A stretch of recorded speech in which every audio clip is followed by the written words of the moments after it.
Assalamu alaikum wa rahmatullahi wa barakatuh, everyone. Welcome back to my YouTube channel. So today I want to talk about some of the more popular misconceptions that people tend to have about Islam that are pushed by, the far right and just in general, like the mainstream media. The reason why obviously this tends to be pushed is because for the mainstream media, A, it sells papers, and B, for the far right, because it just helps encourage their racism, basically. Now, I know a lot of people are saying, well, Islam's not a race, therefore being Islamophobic isn't the same as being racist. Well, it kind of is, only in the sense that, I'm a white person and I'm quite openly Muslim. Yeah, I've never experienced Islamophobia at all. Yeah, there are people who aren't Muslim whatsoever, where they could be Hindu or Sikh and have been attacked simply because they're brown, have a beard, and have a headdress on. And people have been calling them, anti-Muslim slurs and so on. Okay, but, so in regards to, one of the popular misconceptions obviously being terrorism, Islam does not support terrorism at all.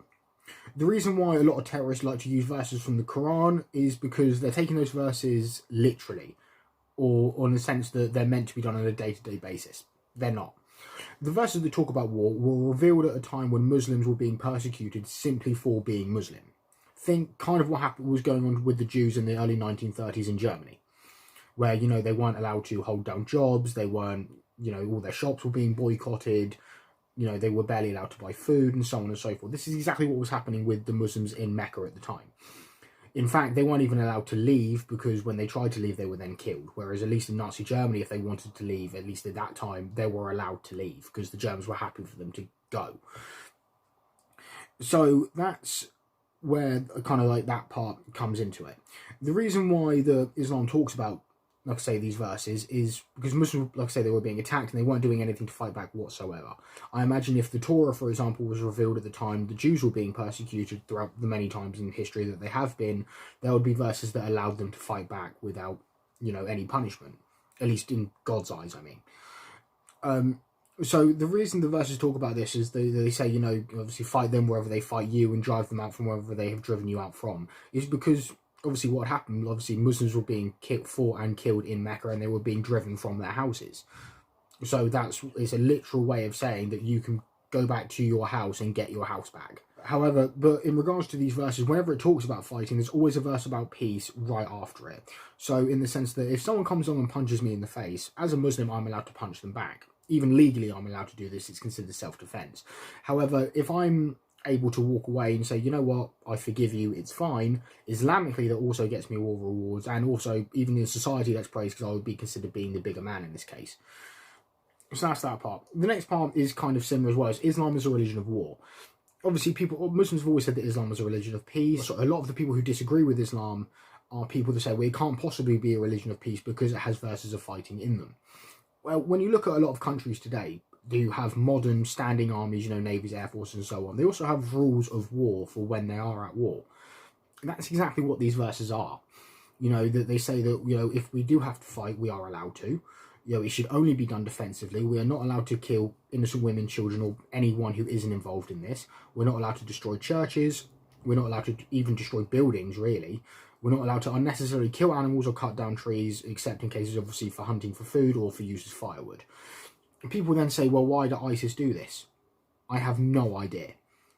It's clearly stated in the Quran and the Hadith, so you're not allowed to do this, yet ISIS do. Which makes it kind of ironic that you claim to be this Muslim army, yet you're going against the literal rules of the God that you claim to believe in. So, but the reason why obviously Islam is still a religion of peace, because this is, like I said, because it does say that peace is valued more highly than war. However, Islam is not a religion of pacifism. If it was a religion of pacifism, it would be every verse that talks about fighting would be, as it kind of says in the Bible, if your enemy strikes your cheek, you should turn the other cheek to him as well for him to strike, or something along those lines. So that's kind of that one summed up.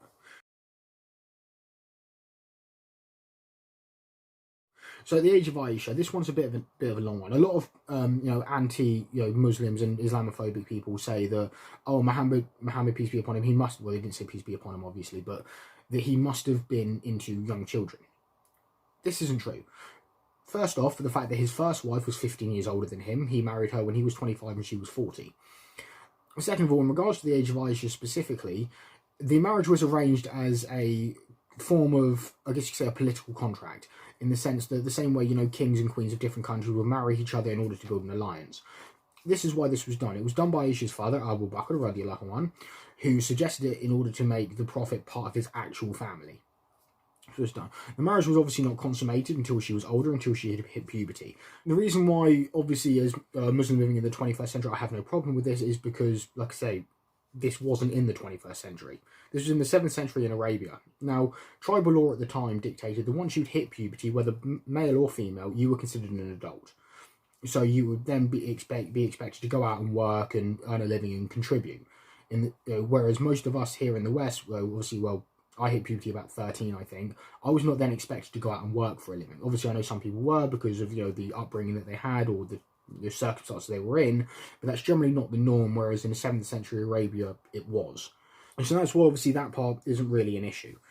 I apologise if that's also for looking down a lot. I had to write a lot of these down in regards to the answers, so if you see me looking down, I'm just reading. So also on to the next part is that Muhammad obviously didn't only just marry Aisha after Khadija died. He'd married a few other women. He had multiple wives. None of these other wives were also children at the time that he married them. And also, in regards to that, in regards to Aisha, if Muhammad didn't consummate the marriage until she'd hit puberty, he couldn't have been a paedophile, for the simple fact of the matter is, a paedophile is someone who's only attracted to prepubescent children. Once they hit puberty, the attraction's not there anymore. So why would he have stayed married to her for the rest of his life? If you understand kind of where I'm coming from. So it clearly proves that his marriage to her wasn't based on the fact that she was only a young girl, because otherwise he would have had an army of wives, all of them who were young and prepubescent when he'd married them. If you understand where I'm coming from here. Also, another way is because when Muhammad started preaching Islam openly, he immediately got attacked by many of his enemies, saying, he was insane, he was crazy, he was making this up, and all sorts of other things. No one ever actually mentioned the age of Aisha when he married her. Now, this obviously leads to believe that this was a norm of society at that time. I mean, there was examples of boys as young as 8 getting married to women who were much older than them. Also, here in the UK, with our age of consent laws, obviously the age of consent is 16. That was brought in the year 1850. Before that, it was 14, and then before that, it was 12. This was going back to about the 1700s at this time. In America, it's the same way. All across the board now, all states, the age of consent is 16. However, and this was obviously done around about the year 1880, so on and so forth, in the late 1800s. Except for 2.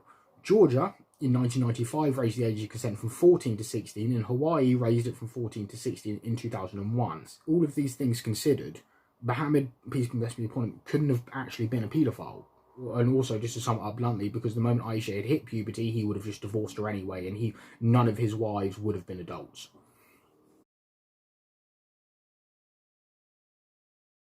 Next one is taqiyya.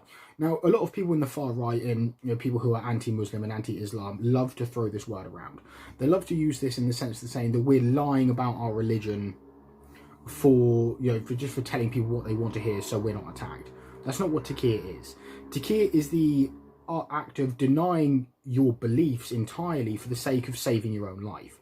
So, i.e., if someone came up to me and said, "Are you a Muslim? Because if so, I'm going to kill you," I'm allowed to say, "Not a Muslim, mate." For the sake, just because if I said yes, I would have died. Now, the reason why that it makes no sense for Muslims to lie about their beliefs or just to tell you what you want to hear, is because if I was telling someone purely what they wanted to hear about Islam and, in kind of, what's the word, like flowered everything up, if you will, and they then accepted Islam because of that, the moment they found out I was lying to them, they potentially could leave Islam because of that, if they didn't really like what the truth was. Also, not only would they then not trust me, ever, they would also probably not trust any other Muslim again. So the act of lying just to propagate your belief systems, it does more harm than good. And also, in the case of far-right Christians who love to use this term, and I specifically make the term far-right Christians in this case, is because obviously not all Christians believe this, taqiyya is actually in Christianity. It's in the Bible. In 1 Corinthians chapter 9, verses 19 to 23, Paul says, "Though I am free and belong to no one, I have made myself to everyone to win as many as possible. To the Jews, I became like the Jews to win the Jews. To those under the law, I became like one under the law, though myself am not under the law, so as to win those under the law."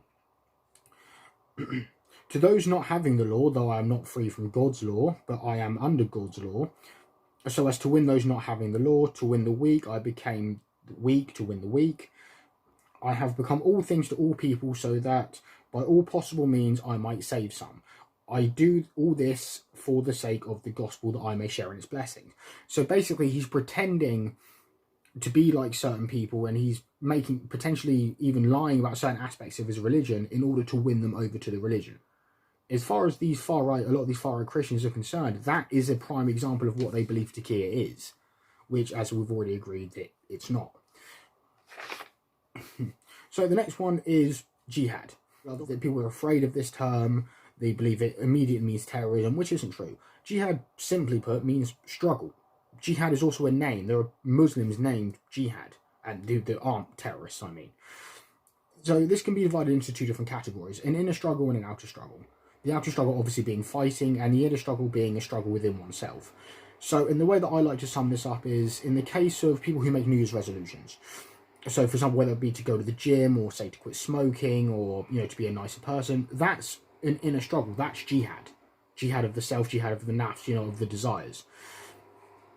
So that's generally what it is. So technically, if you've made a New Year's resolution in order to better yourself, you've committed jihad, if you want to get technical about it.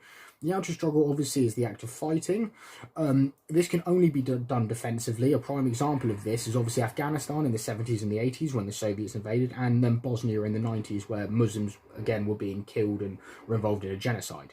So obviously in regards to the jihad part of it, obviously offensive jihad can only be ordered when the Muslims have a caliph, and I don't mean Abu Bakr al-Baghdadi, he obviously wasn't.